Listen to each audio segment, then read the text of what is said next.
I was outside this room and I was doing a mind map in an A5 book in a moleskin, and I've done them for 23 years.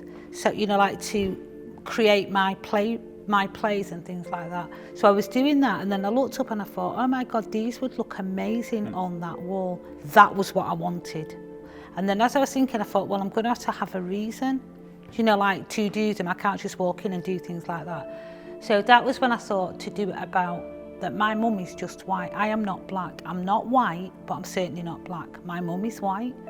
So I put them two things together, but I didn't think about it as clearly as when I met Adam. So I asked Creative Manchester to find me a psychologist because I wanted it to have a real background, you know, so that people couldn't fuck with me. Do you know what I mean? And go, you can't say this, you can't do that, or it doesn't go like this, or it doesn't go like that. So I needed a real person who people would go, oh, he knows what he's talking about, or she knows what they're talking about. And then when we got together, we got on like a house on fire. And we liked the conversation that we have, and we started to do psychology on each other.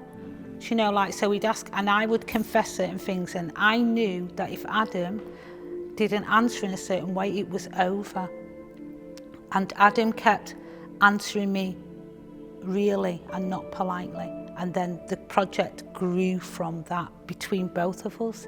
I met Linda just over a year ago, and she put out a call through Creative Manchester, a search platform at the university, looking for a non-white psychologist. And I met Linda, and in the context of this project, I said, didn't I don't think I can be your non-white psychologist. I think actually that I'm your half-caste psychologist. And for me, that's where things began. Mind mapping is quite normal. It's just brainstorming in pictures. And I've been doing it for 23 years, but about 10 years, maybe longer ago, I stumbled across 8 stations for my mind maps that contain it. So instead of it being able to go across your page and you can't control it, I contained it in 8 stations, and each station has a symbol like a tarot card that you interpret like you interpret tarot cards as you're working on it. Like one of them's the mask, so something's hidden, and number 7 is the ghost. And these are not as difficult as you think because they're all contained within those 8 things, and you just have to let go to yourself. And when you do that, you enter your subconscious about it, but when you stand back, you can use your conscious mind to interpret them.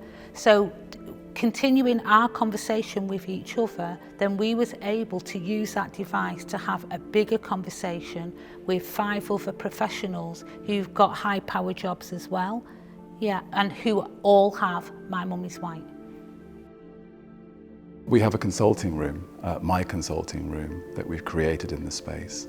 And each day, one of the participants has their day where they come with us into the consulting room, and Linda and I talk to them about their experiences, their mixed race experiences. And off the basis of that talk, Linda goes off to mind map in the way that she's already described.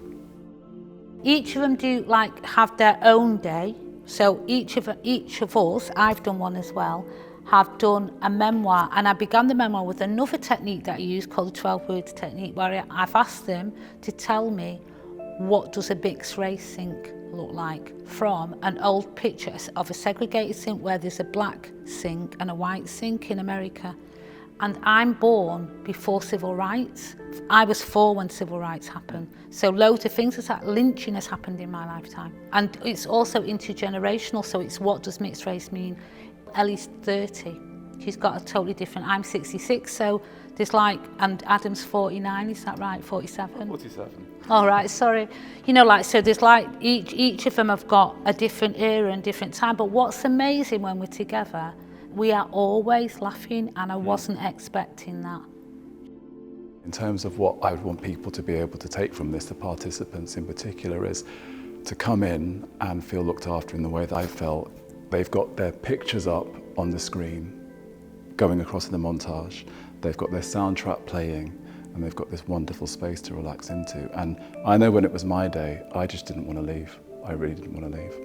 It was just such a privilege. I saw my family scrolling across, I saw my history. And I have to admit, there was a little bit of narcissism at play. Who doesn't want their kind of life and their day playing? But it was just wonderful, and you had to drag me out. But if the participants can even get half of that, I'll be blown away.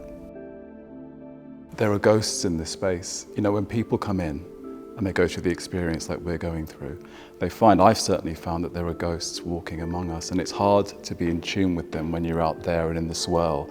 But in here, in this quiet, this intimacy, this dark, you can definitely be more in touch with those ghosts, and that's a big part of what we're trying to do. Linda's doing some of the most important work in terms of mixed race experience in this country at the moment. Your work is psychologically deep and nuanced, it's systemically aware, and it's blisteringly truthful. It really is. It really is. So I'm proud to be working with you. Oh.